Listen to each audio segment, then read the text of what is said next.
오태훈의 라디오 매거진 위켄드.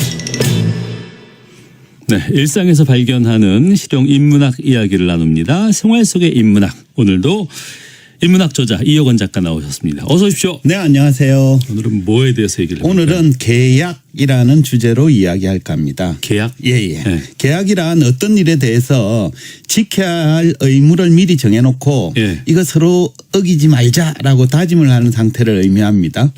대표적인 계약이 왜 회사와 노동자가 맺는 근로계약이죠. 예. 그러니까 근로자가 노무를 제공하고 사용자는 임금을 지급하기로 약속하는 걸 말합니다. 그러니까 회사와 근로자가 이제 근로계약서에 사인을 하는 순간 계약의 효력이 발생하죠. 예. 그 결과 근로자는 근로계약에 명시된 내용대로 노동을 제공해야 하고 회사는 계약에서 정한 임금을 정해진 날짜에 지급을 해야 합니다. 네.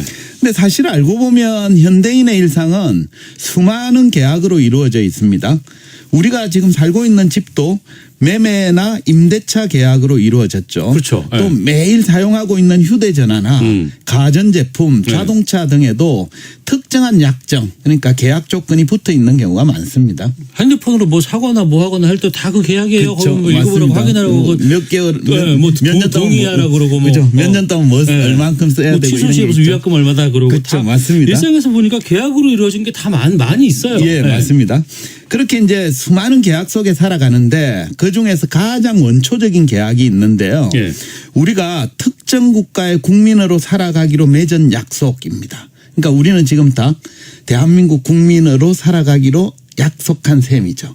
그냥 태어난 거. 그렇죠. 맞습니다. 예. 어쨌든 이걸 사회계약이라고 부르는데요. 그러니까 우리는 사회계약서에 직접 서명한 적은 없지만 네. 그럼에도 대한민국 국민으로 살기로 사회계약에 사인한 사람처럼 행동을 하고 있죠. 예. 그 결과 대한민국 국민으로서의 의무를 지키며 살아갑니다. 가령 우리는 8살이 되면 초등학교에 입학해서 학교를 다녀야 되고 네. 남성이라면 군대에도 가야 합니다. 갔다 왔죠. 또 돈을 벌면 국가가 정한 기준에 따라서 세금을 내야 하고 내고 있고. 또 법에서 금지한 일은 해서는 안 되죠. 안 되죠. 이처럼 사회계약이란 개인이 특정한 사회 구성원으로 살아가기로 약속을 한 상태를 의미하는데요. 그러니까 사회계약을 맺은 개인은 약속을 이행하기 위해 일정 부분 의무나 희생을 부담해야 합니다. 근데 한번 생각해 보시죠. 사람들은 왜 굳이 네. 의무나 희생을 부담하면서까지 네. 사회계약이라는 걸 맺는 걸까요? 혼자 사는 사회가 아니고 네. 여럿이서 어우러져서 살아야 되니 네. 규범도 있어야 되고 네. 규칙도 있어야 되고 그렇죠. 또 잘 못한 사람에게 벌도 줘야 되니 네. 그 계약이 있어야 안전도 보장받고 그러겠죠. 네, 그죠. 안전 때문에 그런 게 큽니다. 원시 시대에는 사회계약이라는 개념 자체가 없었습니다. 네. 그 결과 부담해야 될 의무도 없었죠. 이처럼 인류가 사회계약을 맺기 전의 모습을 자연상태라고 부릅니다. 그러니까 자연상태에서는 그 어떤 의무나 제약도 없이 모든 사람에게 무한정의 자유가 주어졌습니다. 네. 그 결과 자연상태에서는 모든 사람들이 마음껏 자유를 행사하며 살았죠. 그러니까 자연상태에서는 사람들이 먹고 싶은 게 있으면 자유롭게 먹을 수 있고 갖고 싶은 건 마음껏 가질 수 있습니다. 그러니까 아무런 제약이나 제재가 없이 원하는 건 모두 가질 수 있고 무엇이든 할 수도 있는 상태죠. 예. 이렇게 무한정한 자유가 주어진 자연 상태에서는 모든 사람이 행복하게 살았을까요? 힘센 놈만. 그죠? 맞습니다. 네. 그죠? 맞습니다. 그러니까 무한정한 자유라는 말은 바꿔 얘기하면 무한정한 폭력이라고 얘기해도 동일합니다. 예. 그러니까 아무런 제약도 없이 무한정한 자유가 주어진 자연 상태에서는 사람들은 행복은커녕 모두가 생존을 장담하기 어려웠습니다. 그러니까 아무런 제약 없이 마음대로 행동할 수 있는 세계에서는 모든 사람이 자기 이익을 위해 잔인한 행동을 마다하지 않기 때문입니다. 예. 그러니까 자신의 배를 채우기 위해 다른 사람이 가진 걸 빼앗기도 하고 네. 자기의 생존을 위해 이웃을 해칠 수도 있습니다. 한마디로 자연 상태는 약육강식이 지배하는 정글과도 같은 세계라고 할 수도 있죠. 철학자 토마스 홉스는 사회계약을 맺기 전의 자연상태를 만인에 대한 만인의 투쟁이라고 표현하면서 이렇게 묘사하고 있습니다. 한번 들어보십시오. 자연상태에서는 어떠한 예술도 문학도 사회도 없으며 더욱 나쁜 것은 계속적인 공포와 잔인한 죽음에 대한 위험이 도사리고 있다. 네. 그곳에서 인간의 삶은 고독하고 비참하고 소름 끼치고 잔혹하며 단명한다. 그러니까 한마디로 자연 상태에서는 서로가 서로를 죽이는 야만적인 세계가 된다라는 뜻입니다. 그러니까 그런 위험한 자연 상태에서 벗어나기 위해서 사회 계약을 맺었다. 네, 그런 주장이죠. 그죠? 네. 예.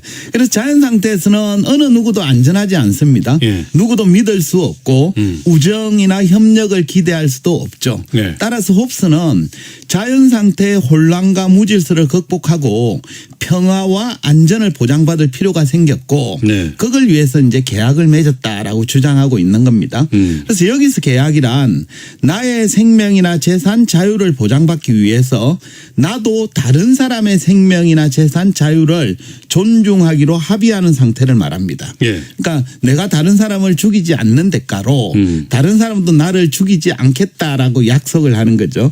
그러니까 이러한 계약 속에는 안전을 위해 개개인의 자유를 어느 정도 포기하겠다라는 약속도 포함되어 있습니다. 네. 그래서 이제 인류는 사회 계약으로 인해서 무질서가 판을 치던 자연 상태에서 벗어나 평화와 안전을 보장받는 문명 사회로 나아가게 되었죠. 네. 그럼 이제 오늘날 우리는 네. 사회 계약의 결과로 문명 사회에 살고 있으면서 모두가 안전해지고 행복을 누리며 살게 되었을까요? 근데 지금도 갑질 있고 네. 또 비상계엄도 있었잖아요. 그쵸. 그때 어떻게 되려고? 그걸. 그죠, 맞습니다. 그러니까 사회계약 이론이 오늘날과 같은 국가나 문명사회의 성립에 이론적 토대를 제공했다라는 점은 인정할 만합니다. 네. 게다가 서로가 서로를 죽이는 야만 상태에서 벗어나 인간성이나 도덕성을 높이는 데 일조하기도 했습니다. 하지만 이 사회계약설에는 많은 허점이 있는 것도 사실인데요. 허점이 있다. 가장 대표적인 의문, 허점은 실제로 누가 사회계약서 문구를 작성했고 누가 그 계약서에 서명을 했는가 하는 점이에요. 그러니까 통상 우리는 어떤 계약을 맺을 때는 네. 계약서에 날인하기 전에 계약서 내용을 꼼꼼히 검토한 후에 특별한 문제가 없다 싶을 때만 서명을 하죠. 그러니까 내용 검토 없이 무턱대고 서명을 해버리면 나중에 큰 낭패를 볼 수도 있습니다. 그죠? 근데 이제 우리가 맺은 사회계약은 대부분 아무런 사전 검토도 없이 그냥 서명한 것으로 간주하고 있는 상태잖아요. 계약하셨어요? 사인하셨어요? 안 하셨잖아요. 그죠? 그래서 계약 내용에 우리가 모르는 어떤 불합리한 점이 있을지도 모릅니다. 따라서 이제 사인은 우리가 안 했지만 이제 계약한 걸로 간주하고 있는 상태이기 때문에 실제 그 계약이 집행되는 과정에서는 나의 권리나 자유가 지나치게 제한되고 있는 건 아닌지 이런 걸 좀 꼼꼼하게 모니터링 해보는 자세 이런 건 필요하지 않을까 싶습니다. 사회 계약에 사인하진 않았지만 내가 그걸 지키고 있는 것도 있지만 네. 한편으로는 우리가 무슨 약관 같은 거 보고 사인하라 그럴 때 그 보고 사인하라 그러는데 보여주긴 보여주거든요. 그렇죠. 너무 근데 많아. 안 봐요. 그렇죠. 맞습니다. 읽을 수도 없어. 너무 작아. 예. 그래서 그냥 사인은 한단 말이에요. 예. 근데 이제 그렇게 계약은 맺었지만 그래도 집행 단계에서는 끊임없이 확인해야 되고 부도덕한 게 있으면 불공정한 게 있으면 고쳐 나가야 된다는 예, 거죠. 맞습니다. 그러니까 사전에 검토를 못했으니 사후라도 점검을 하는 자세가 필요합니다. 그렇죠. 또 사회계약의 맹점 중에 또 다른 하나는 계약의 주체를 지나치게 인간으로만 한정하고 있다라는 점인데요. 마이애미 대학교 철학과 교수인 마크 롤렌저는 철학자와 늑대라는 제목의 책에서 사회계약설의 한계에 대해 이렇게 주장합니다. 들어보십시오. 영장류는 자신보다 현저히 취약한 존재에 대해서는 도덕적 의무를 지지 않는다. 계약은 자신에게 도움을 주거나 자신을 해칠 수 있는 상대화하는 것이기 때문이다. 그러니까 앞서도 살펴보았듯이 인간이 사회계약을 맺은 목적은 자신을 위험으로부터 보호하기 위함입니다. 예. 따라서 우리는 자기에게 위협이 될 만한 상대와만 사회계약을 맺죠. 그러니까 애초부터 자기에게 위해를 가할 수준이 안 되는 대상이라면 처음부터 계약의 주체가 되지도 못합니다. 그런 대상과는 계약해봤자 별다른 실익이 없기 때문입니다. 그래서 롤렌저는 이러한 사회계약의 속성 때문에 자신에게 도움을 줄 수도 없고 위해를 가할 능력도 갖지 못한 사회적 약자나 동물들은 처음부터 그 계약에서 배제되었다고 보는 거죠. 말하자면 사회계약이 어느 정도의 힘을 가진 강자들만의 약속이라는 겁니다. 따라서 그는 좀 더 공정하기 위해서는 네. 그 사회계약에 사회적 약자나 동물을 포함시키는 방법을 찾아야 된다고 주장을 하고 있어요. 그러니까 계약 내용에 참여는 못하지만 그 계약서 쓸 때 참여는 못하지만 힘없는 약자들의 입장도 포함되어야 된다라는 주장입니다. 그러니까 힘 있는 사람끼리만 계약을 맺지 말고 네. 사회적인 약자라든가 뭐 동물 네. 이런 것들도 포함을 해야 된다. 네, 맞습니다. 그러니까 롤렌저는 철학자와 늑대라는 제목의 책에서 브레닌이라는 이름의 늑대와 11년간 동거한 기록을 소개하고 있습니다. 네. 그는 이제 늑대 생활을 옆 곁에서 지켜보면서 자연 상태가 그렇게 야만스럽지 않다라면서 이렇게 적고 있습니다. 자연은 우리가 문명이라고 부르는 것보다 더 야만스럽지 않다. 그리고 만인에 대한 만인의 투쟁도 없다.